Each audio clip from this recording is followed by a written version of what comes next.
వినాయక విగ్రహాన్ని ప్రతిష్ఠించే ముందు ఈ నియమాలు తెలుసుకోండి. గణపతి తొండం. గణపతి విగ్రహ తొండం ఎడమవైపుకు వంగి ఉండే విగ్రహాన్ని కొనండి. ఇటువంటి విగ్రహాన్ని పూజించడం వల్ల శుభ ఫలితాలు వస్తాయి. కుడివైపుకు వంగి ఉన్న తొండమున్న విగ్రహాన్ని సిద్ధి వినాయక రూపంగా పరిగణిస్తారు. కనుక ఇతరహా విగ్రహం ఇంట్లో ప్రతిష్ఠిస్తే పూజకు కొన్ని కఠినమైన నియమాలను పాటించాలి. స్వచ్ఛతను జాగ్రత్తగా చూసుకోండి. గణేశ విగ్రహాన్ని ఉంచే ముందు ప్రార్థనా స్థలాన్ని పూర్తిగా శుభ్రం చేసి అక్కడ గంగాజలాన్ని చల్లుకోండి.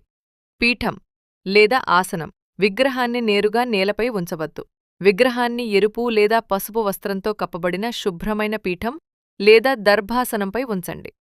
మట్టి విగ్రహం. శాస్త్రాల ప్రకారం మట్టితో చేసిన విగ్రహాన్ని పూజించడం అత్యంత పవిత్రమైనదిగా పరిగణించబడుతుంది. విగ్రహ ప్రతిష్ఠకు ముహూర్తం. గణేష్ విగ్రహాన్ని చతుర్థి తిథినాడు మాత్రమే ప్రతిష్ఠించండి.